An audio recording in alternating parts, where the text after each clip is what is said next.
Here's what's cooking on today's Sports Stove football show. We've got NFL picks, a trade deadline upcoming, and college football. Best available jobs? Well, we'll discuss it all and give you our latest picks for Saturday's showdowns as well.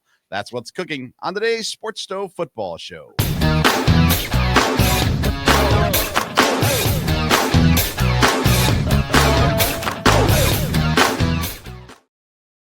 Welcome in to an all-new edition of the Sports Stove Football Show on the Belly Up Sports Network, presented by Righteous Felon Jerky. Join the flavor revolution at righteousfelon.com. Use the code STOVE15, STOVE15. It's going to get you 15% off your purchase, and our listeners have been recently going to Righteous Felon, ordering some jerky, so join them and get your new favorite flavor from righteousfelon.com. I'm Vince Stover, joined as I am every week by my dad, Dale Stover. Dad, how you doing? Doing good. And this Righteous Felon jerky makes great Christmas gifts. I used some of that a couple of years ago and thinking about some ideas for this year. People really enjoy it. They're not disappointed. Yeah, it's I consider myself to be a jerky connoisseur, and I absolutely love Righteous Felon. And I think you will too. I think, Dad, you said you've used it before for gifts. We've used it for stocking stuffers and all kinds of stuff. So check it out and you will enjoy it. All right, let's get things rolling today. We're talking college football to start things off. Of course, we had another firing this past week. Brian Kelly down at LSU is out. And there's even seems to be some fun stuff going on in the state of Louisiana as to who is going to be hiring the next coach at LSU, as the governor said that the AD would not be selecting the new head coach at LSU because of the financial predicament he has put a few schools in. So that's exciting. But nonetheless, several jobs now open, Dad, in the Power Four. Stanford technically is available. They have an interim coach, and they said they would find a new coach after the season. I would assume it will not remain Frank Reich. I'm not sure how that works. But Stanford, Virginia Tech, UCLA, Oklahoma State, Arkansas, Penn State, Florida, and LSU all open right now for new head football coaches. And, Dad, I'm interested to get your take on what you think is the best available job right now out of that grouping. There are other jobs available, but not in the Power Four, of course. And I kind of feel like it's LSU, Florida, and Penn State as the main three here as you're looking at them. But I'm curious to get your thoughts on it. Well, I think LSU, and I had LSU and UCLA. I think UCLA is a good job because of, you should be able to recruit there. You're out in California. There's a lot of history with that. So to me, those were the two best ones. Florida and Penn State, I think it depends your coaching situation. I think if you have been a Power 5 coach and want to move somewhere laterally like that, then yes, those probably are good. Those could be good jobs. If you have not been in a Power 5 and you want to go and this be your first opportunity, I'm not sure those are the best opportunities. You're going to be in situations that are going to be very tough there, and if you're learning how to handle everything that's going on, they're both schools with a lot of reputation, so you think that would be good, but they're both in super strong conferences. So if you come in and you don't have connections, again, I think if someone's in a Power 5 school, then those two could be possibilities. It's funny, though, I've thought about Florida. They've had a hard time getting a good coach lately, somebody successful. And I wouldn't have thought that if I hadn't really started to think through it, because they should be good. Florida State, Miami, Florida should all be good down there. And, but now Penn State, again, a lot of history, a lot of tradition. But since they've been in the Big Ten, it's been tough. And the Big Ten has only gotten tougher with adding those 4 schools from the Pac-12. So to me, LSU and UCLA were the better jobs. For a new coach, Oklahoma State's going to be starting over, but the Big 12 is kind of going in the right direction now. So there's some competition there. Arkansas, a lot of tradition, but again, you're in the SEC, so you're competing against a lot. Well, it's interesting. I think LSU is probably the top one on my list here. I think Florida has a lot of history. With Spurrier, Will Muschamp was probably a good hire when they hired him back in the day, just with his resume and things of that nature. It just didn't work out. White, I wasn't big on him, and Napier, when it comes down to it, you have to. What turned me off from Florida was how they treated Napier on his way out, booing him after the victory. I thought, what coach wants to sign up for that? Like, I understand Napier didn't win the conference and didn't win enough games. I get all of that, but the guy won the game and you still booed him. It's just like, that's ridiculous. But obviously the home environment is great. There's a lot of opportunities. State of Florida is great for recruiting and stuff like that also.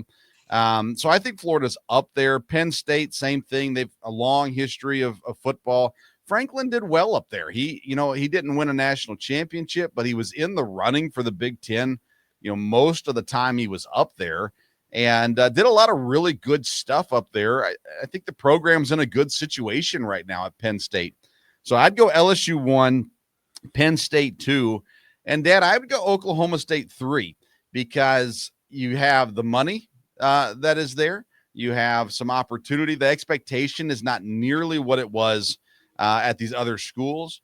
You see that they've been patient with Gundy. They've had Mike Gundy there for a couple decades. So that they're not going to be, they ideally will not be, short leash on it. They'll give you an opportunity to build it. And there's some big name guys out there that are currently in the NFL, former quarterback at Oklahoma State that might end up there. I think would be a great hire. But nonetheless, I like the Oklahoma State spot. I think it's a good job. I think the pressure is not the same at Oklahoma State as it is at LSU. But I think that's the way I rank it. LSU 1, Penn State 2. I'd go Oklahoma State 3. And I think Florida, UCLA are right there right after that. Arkansas would be in that same category. And then Virginia Tech and Stanford. Stanford's would be fun just because Andrew Luck's running the program.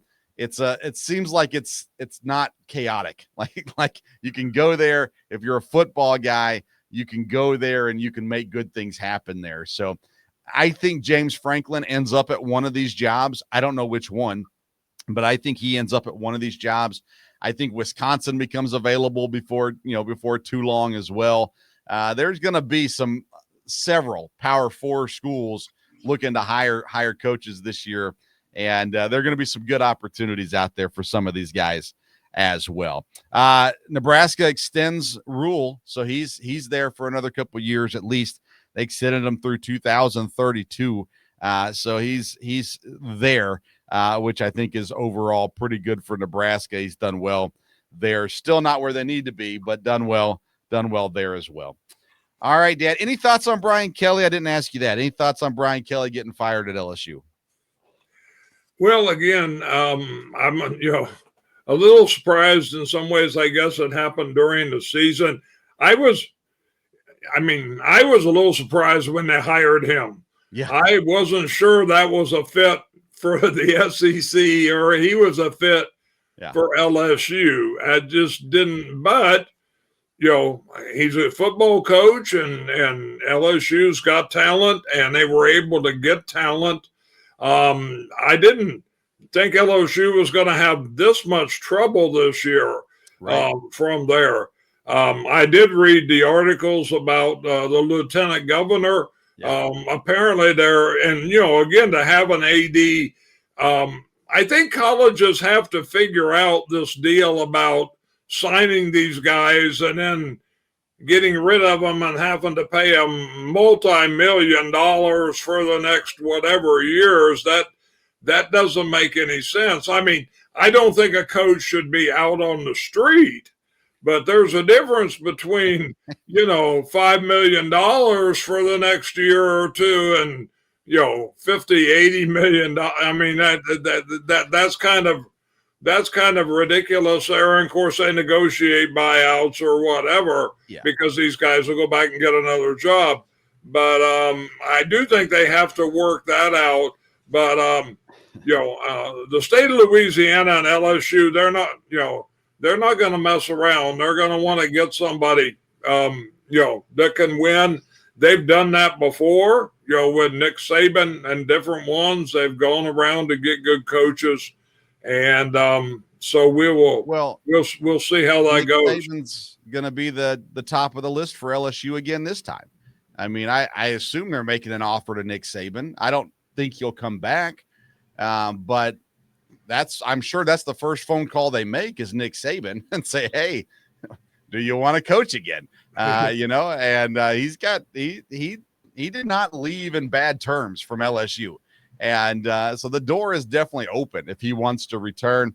I don't know that he does, though, but that'll be the first call they make. And a lot of these buyouts now, they're putting it in the contract where they pay the difference if you don't get that money on your next contract, kind of a thing. And it's not as bad as it looks, but it's still bad. There's no doubt about that.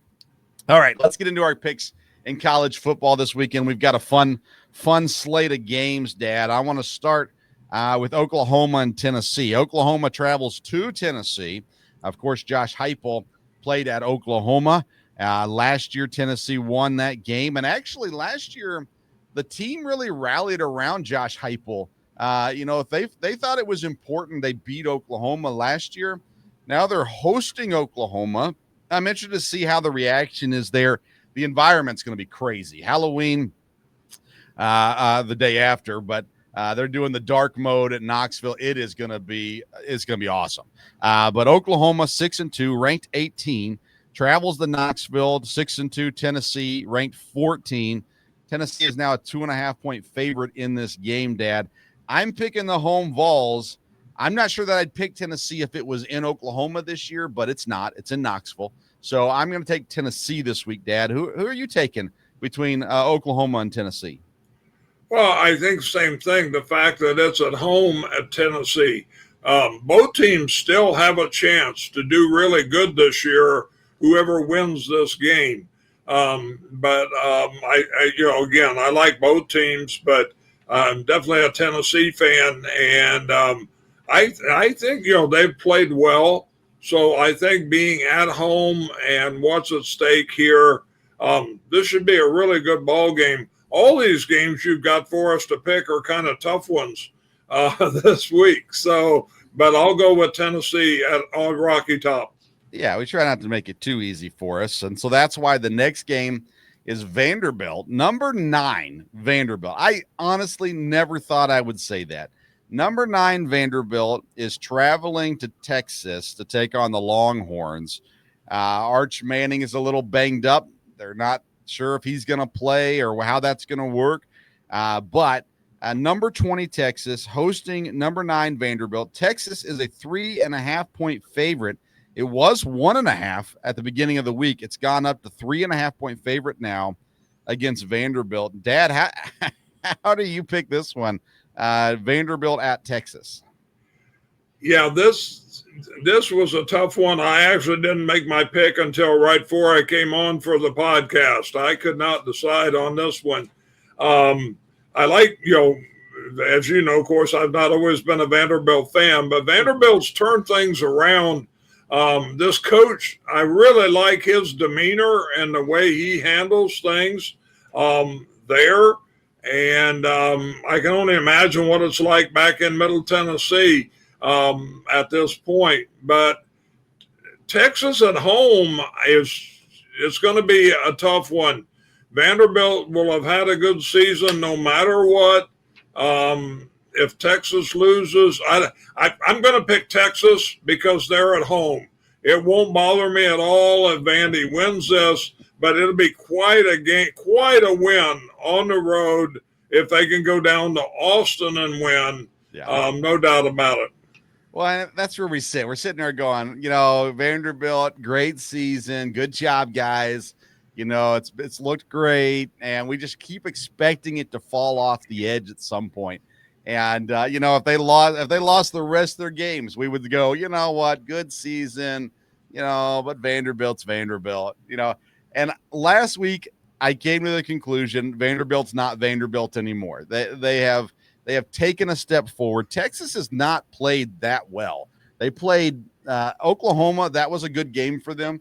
But outside of that, it really hasn't been that good this year.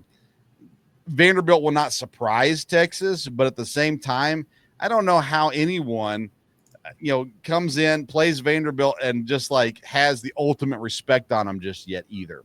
I'm going to go Vanderbilt in this game. They're number 9 for a reason. Texas is number 20, but I don't even think they should be ranked that high. So I'm going to go Vanderbilt in this game, and I'll buy in to what Vanderbilt's doing. All right, let's go to Cincinnati, and let's see here. Cincinnati at Utah this week. Cincinnati at Utah. And, Dad, Cincinnati is ranked 17. They're 7-1.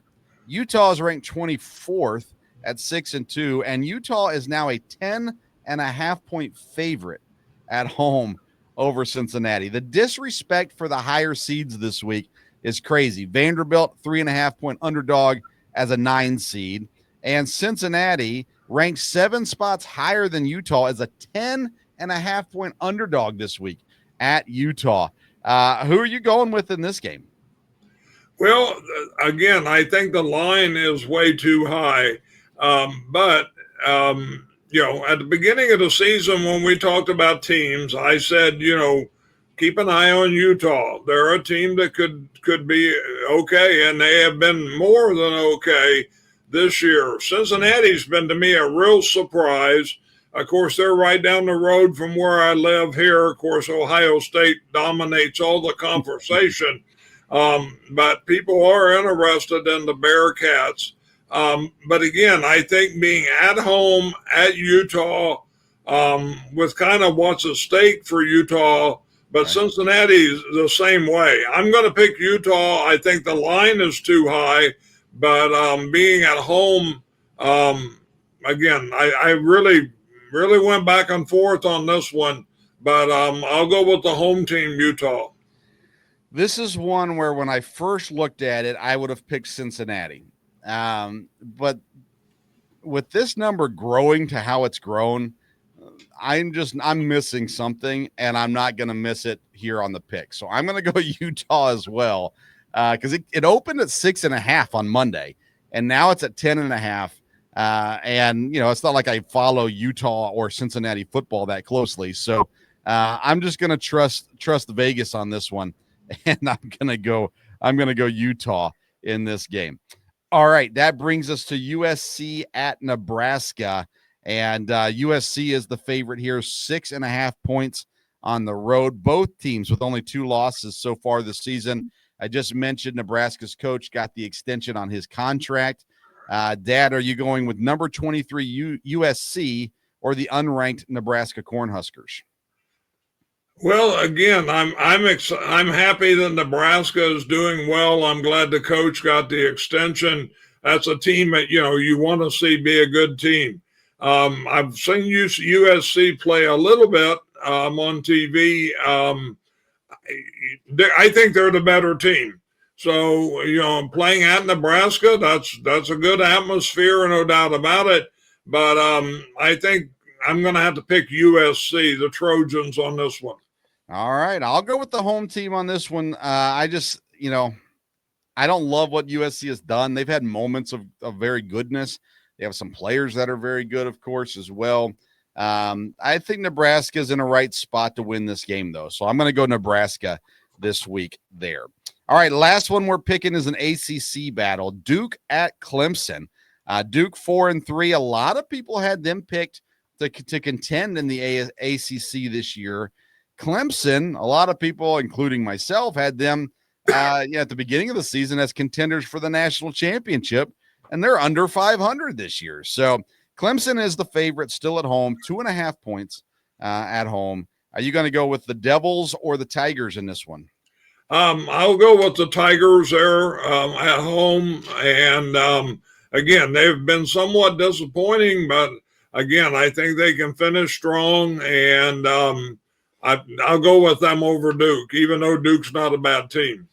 Yeah, I'm picking Clemson also. I'm just of that mindset of there's too much talent at Clemson for it just to continue to be so bad. So at some point, something's going to click. They're going to figure something out. And I think they beat Duke at home this week as well. All right, that's it for our college football coverage. A reminder, today's program is presented by Righteous Felon Jerky. Join the flavor revolution. RighteousFelon.com. Use the promo code STOVE15 to get 15% off your purchase.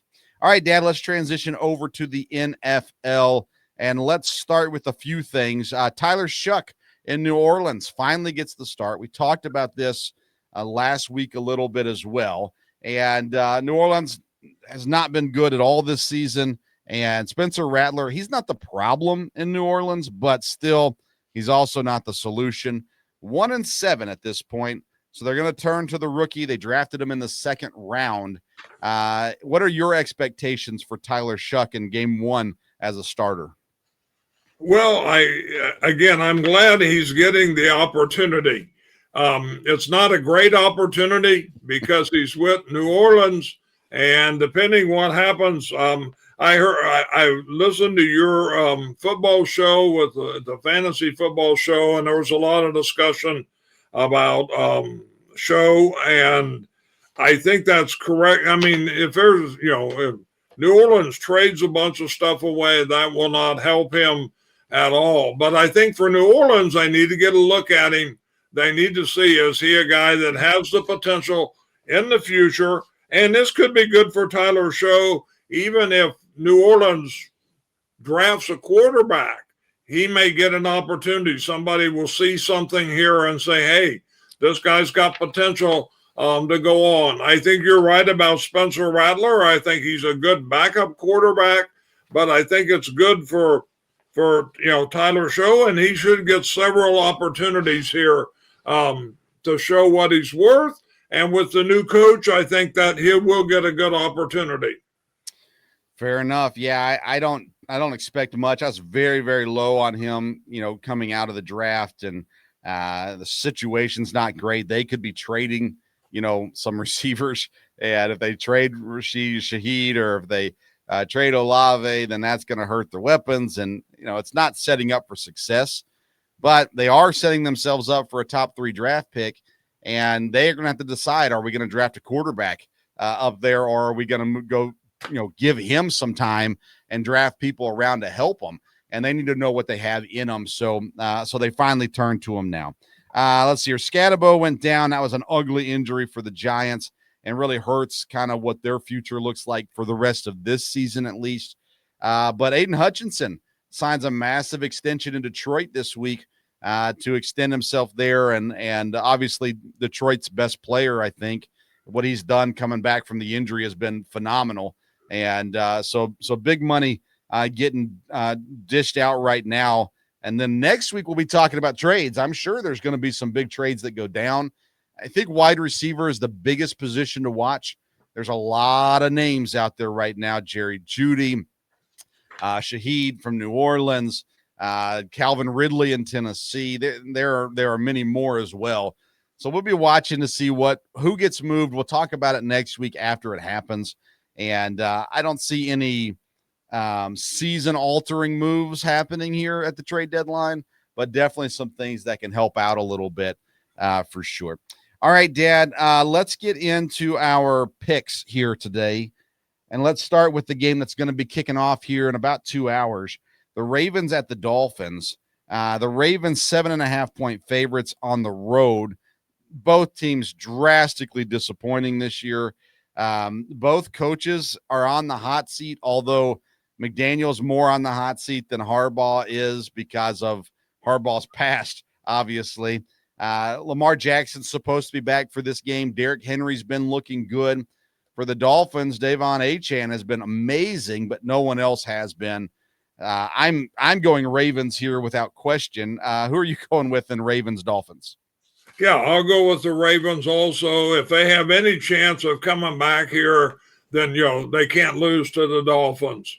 So the Dolphins did surprise me last week with all the points they scored and everything. Made me hesitate for just a minute. But now the Ravens should handle this, but they've lost a lot of games they should have handled already. But no, I'll go with the Ravens, and I hope they win this one, especially if they have Lamar Jackson. That should help. Definitely. All right, then Sunday night's game is the Seahawks at the Commanders. Jaden Daniels has been beat up a bit this season as well. Seahawks 3.5-point favorites on the road Sunday night in Washington. Dan Quinn, of course, spent time in Seattle also. So kind of a revenge game, maybe. You can play it up that way. I don't know. But, Dad, Seahawks or Commanders on Sunday night? I'll go with the Seahawks. They've been strong. Again, the Commanders, if Daniels is playing, they've got some talent. They've got some guys back. I think Deebo Samuel's back and different ones there. And being at home, this could be a tough game. But Seattle has got things going in the right direction. And they've got a real chance of winning their division. And this would be a big game to win on the road. So I'll go with Kevin Wilson and the Seahawks. All right. So I'm picking Seattle also. I just can't help but wonder, Dad, if the Vikings had a quarterback like Sam Darnold, well, how would their season be looking right now? But Seattle's got Sam Darnold. Jackson Smith and Jigba has been very, very good. They got to get their run game better, and maybe they address that in the trade deadline. We'll see. But I'm still picking Seattle. I just think the way they're playing right now is really, really good football. So I trust them in this game. Monday night is a battle between the Arizona Cardinals and the Dallas. How about them Cowboys? Dallas, 2.5-point favorites at home in this game. And, Dad, I'm sticking with the home team here in Dallas. Cardinals have just not been playing consistently well at all. Neither has Dallas, I suppose, but I just trust Dallas more right now. The run game has been really good. CeeDee Lamb's back. George Pickens has been working. So I'm going Dallas in this game. How about you? Well, I went back and forth on actually all these pro games were kind of hard to pick. But, when you say trust and Dallas, I'm going to go with the Cardinals in this one. You never know which Dallas team's going to show up. The Cardinals have underachieved this year. This would be right for them to go in to Jerry's World and get a win. So I'll go with Arizona. All righty. The next one is a big game, Sunday afternoon, Chiefs at Bills. Kansas City is now a 2.5-point favorite in this game. Both teams with 5 wins so far this season. Two of the top tier quarterbacks in the league, 2 of the top offenses in the league, and games that we seem to come up on every playoff season as well. Dad, are you going with Mahomes and the Chiefs, or are you going with Allen and the Bills? Well, I have been talking the last couple of weeks that I think that the Chiefs were going to rebound from where they started, and I think that's true. But in this one, I just got to go with the home team with the Bills.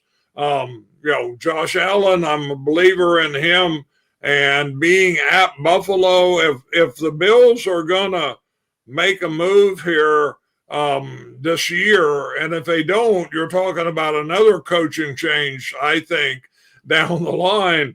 I think that this will be a tough game for Kansas City to win, and so I'm going to go with Buffalo. Yeah, I'm curious to see. This game's really interesting because depending on how it goes, it could impact the trade deadline. If Kansas City gets exposed in an area, maybe they realize, man, we really need a better running back. after this game. Maybe they go out and get themselves a running back. Maybe Buffalo looks at it and says, we have to go get a receiver. Like, we just have to. And they end up going and landing a receiver as a result of this game. I'm picking Buffalo also. I like the matchup. Being at home, I think we're past the, maybe letting Kansas City in their head a little bit, that kind of stuff. I think we're past all that now. Josh Allen's the MVP. Yeah, I'm going Buffalo. Buffalo in this game as well. If it was in Kansas City, I'd definitely pick the Chiefs. But I'm going Buffalo in this game. All right, Dad, how about Denver and Houston? Denver has been looking really good, 6-2 on the year. Texans only 3-4. They've had some positive moments as well. Houston is a 1.5-point favorite at home. Dad, do you trust the home team, or are you going with Denver? Well, boy, I agonized over this one, but I'm going to go with my gut on this one and take Houston at home. Okay. Again, I guess I hope they'll win. I think Denver's got a good team. I think they've overachieved a little bit. I think they'll stub their toe at some point down the line. I hope it's later in the year against the Packers. But anyhow, we will. I'm going to go with the Texans on this one. But you can't be surprised if Denver keeps rolling. Yeah, I'm going Houston too, Dad. This one opened up Denver as a 1.5-point favorite. Now it's flipped to Houston. Houston they seem to be starting to figure it out a little bit. The defense has been phenomenal, and that's why I'm picking them in this game. I'm trusting the offense will do enough. The defense is going to be really, really good here and stifle what's been going good for Denver as well. So I'm going Houston in this game also. All right, last game that we're picking is a doozy. The Chicago Bears at the Cincinnati Bengals. Joe Flacco is beat up, shoulder issues. He did practice today, so we assume he's going to play, but he is banged up. Then you got the Bears that are not performing the way that many thought they could. They're 4-3, so they're kind of right where I thought. I said 8 wins this season, so I think they're on pace for that. But nonetheless, Caleb Williams has not been elite at all. So, Dad, are you going Bears or Bengals this week? Well, doozy was a good word for this one, no doubt about it. Normally I tell you, this loss last week for the Bengals, that, the animals have all left the jungle. I mean, it's all over here as far as that is concerned. You talk about coaching changes or whatever. When you lose a game like that, to the Jets, I mean, that just deflated everything. Yeah. And so again, I mean, but how in the world do I pick the Bears? But the Bears have run across teams like I think they've won more games than they should have, and I think they'll win this one. So I'll pick the Bears. But again, we'll talk at another time. But I'm not willing to concede the Bears being dominant yet. Well, they're definitely not dominant. That's for sure. But I've got them beating Cincinnati this week too. The defense is so bad in Cincinnati, and the offense just isn't good enough, in my opinion, either, for what they're going to be facing. And when you talk about Flacco is already banged up at his age and his lack of mobility, I just don't like it for Cincinnati. Yeah, I think you're going to see a lot of change in Cincinnati this offseason, but I'm going Chicago as well. Dad, each week we also pick a survivor pick. So far, I have given correct advice every single week. Last week had the Colts in, and so, Dad, last week you had your second downfall of the year. You had the Bengals beating the Jets and that crushing loss there at the end. All right, for our survivor picks this week, they're presented by Righteous Felon Jerky's Soul Survivor flavor.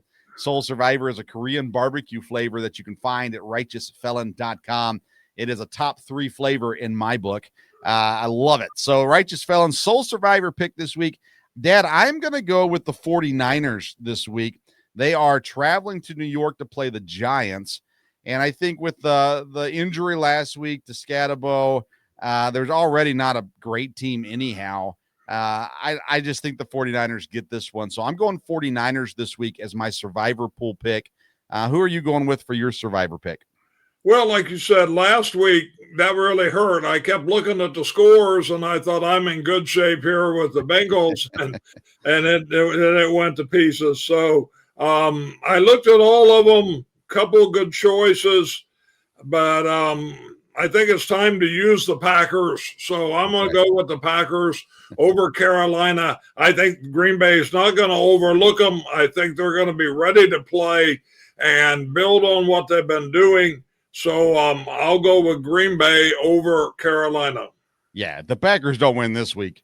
Oof, it's going to be an ugly week, needless to say. All right, let's quickly run through these other games, and then we might have time to talk about these teams a little bit more. You just picked the Packers over the Panthers. I do that as well. Patriots are hosting the Falcons. I mean, the Falcons, gracious, like they should be better than they are. Patriots have been playing really good football. They're at home. I like the Patriots this week over the Falcons. What do you think about that game? Yes, that was the other team I would have picked for my sole survivor. Okay. Would have been the Patriots. So, yeah, Atlanta. I mean, we'll go with the Patriots are going in the right direction. Atlanta doesn't know what direction they're going in. Right. They need a quarterback. I'll say it. And I liked Penix, but they need a quarterback. Chargers travel to Tennessee to take on the Titans. The Titans, they made the change at coach, and I think there's some positives you can see in Cam Ward, and all that kind of stuff. But McCoy's not going to be their coach next year. This is really just let's just get guys some playing time more so than let's go out and win games. So to me, this is an easy one too with the Chargers over the Titans. Do you agree with that? Yeah, I'll go with the Chargers. The Chargers, are in the hunt for the division title, so they don't need to lose this one. Colts travel to Pittsburgh. I think we saw exactly who Pittsburgh is on Sunday night against the Packers. And the Colts, man, just impressive. I keep waiting for it to change, but so impressive. Jonathan Taylor's been great. Daniel Jones has been exactly what he needs to be. Michael Pittman, Josh Downs, like the guys are performing. Tyler Warren's been great as a rookie. The defense has been good. I don't expect the Colts to trip up this week in Pittsburgh. Yeah, I think the Colts will keep rolling at this point. And the difference is Jonathan Taylor. I mean, Jones has played well, and they have things going in a lot of directions, but he's an elite guy. 49ers were my survivor pick, Dad, this week. Any chance the Giants can beat them this week? I would think the 49ers would win this one, but the Giants, you can always surprise. I'll go with the 49ers, but, I'd be careful there. All right. By the way, I think Brian Daboll is probably out. I thought maybe he could survive this year with having a rookie quarterback in, but I don't see it. I think Brian Daboll's time in New York, I think they let him finish the year, but I think his time is done there in New York. Minnesota at Detroit. J.J. McCarthy back at the helm. And, J.J. McCarthy I'm sure he'd be a great holder for field goals. But I don't know about great quarterbacks. So Lions should dominate this game, I think, Dad. What about you? Yeah, the Lions should win this one. It's at home. And, Minnesota's going to be in trouble, I think. Surprisingly, when Carson Wentz went out, that was a bad thing. So we'll see. Right. Jaguars and Raiders. Listen, the Jaguars should win this game, but who knows? Right. The Raiders are not good this year at all. So I got Jaguars in that game, Dad. How about you, Vegas or Jacksonville? Yeah, somebody's got to win it, so I'm not sure. I'll go with the home team with Vegas. Seems like they surprise people now and then. I thought the Jaguars were going to be good, but that hasn't been the case. So, all right. Saints and Rams, we've already talked about that game. Rams will take that one. And that's the last game that we have to discuss. here as well. Dad, when we look at the standings and we see where everybody is, we know the Jets are out of it. We know the Browns are out of it. We know Titans are out of it. Vegas is out of it. Giants are out of it. New Orleans is out of it. Arizona's out of it. I would say Atlanta's out of it, even at 3 wins. Who are the teams like that you're looking at right now that you would say those middle teams that are they're in limbo? Will they make the step forward to the playoffs, or will they fall out? Who do you think those teams are? Well, I agree with those teams that you said are out of it. There's several teams, 7 both in the NFC and AFC, that will definitely be fighting for the playoffs. Whether all 7 of them will make it or not, I don't know.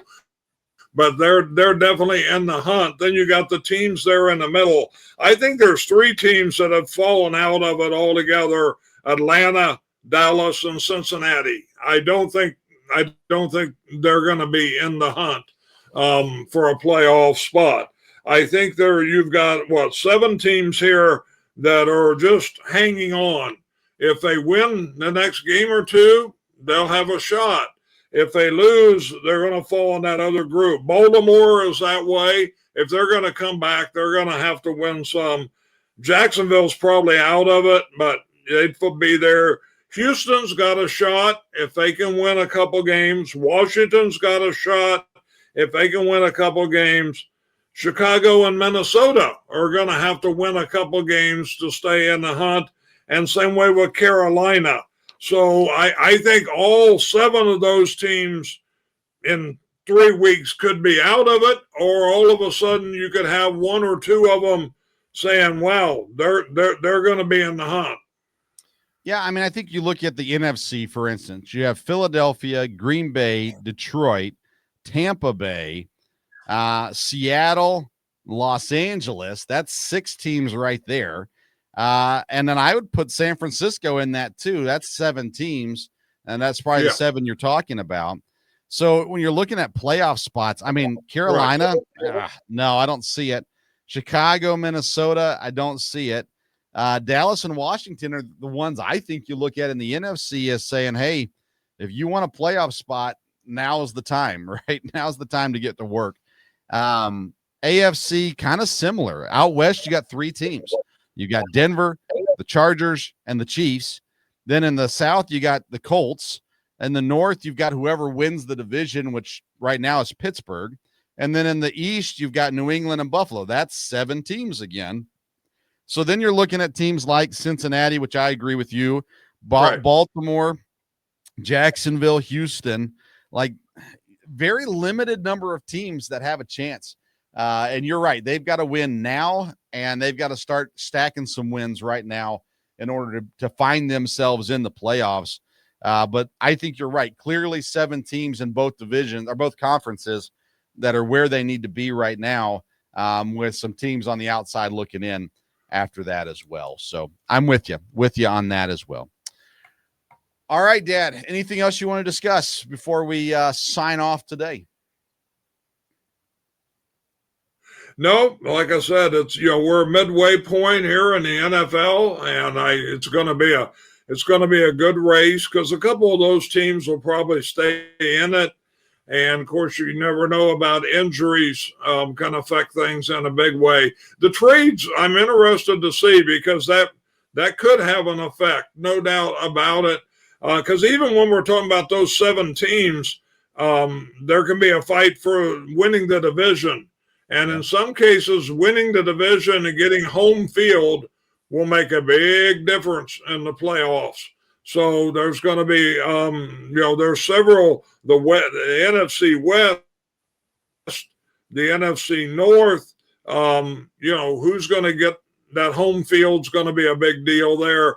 Same way with some of them in the AFC.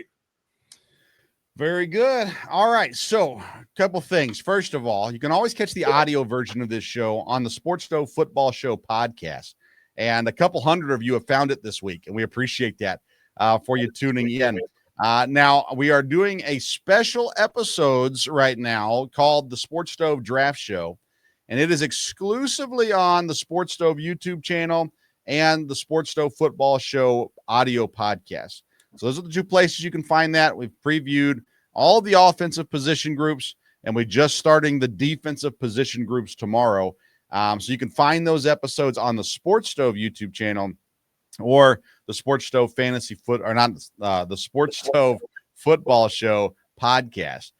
This episode, the video always goes up on the Belly Up Sports YouTube channel, and there's all kinds of other great shows on Belly Up Sports as well, so you can check those out over there. Follow us on social media at Sports Stove to get more opinions about football and other things as well. And don't forget about Righteous Felon Jerky, righteousfelon.com. Promo code is STOVE15 for 15% off your purchase. Thanks for watching this episode of the Sports Stove Football Show. Until next time, we'll see you around the Sports Stove.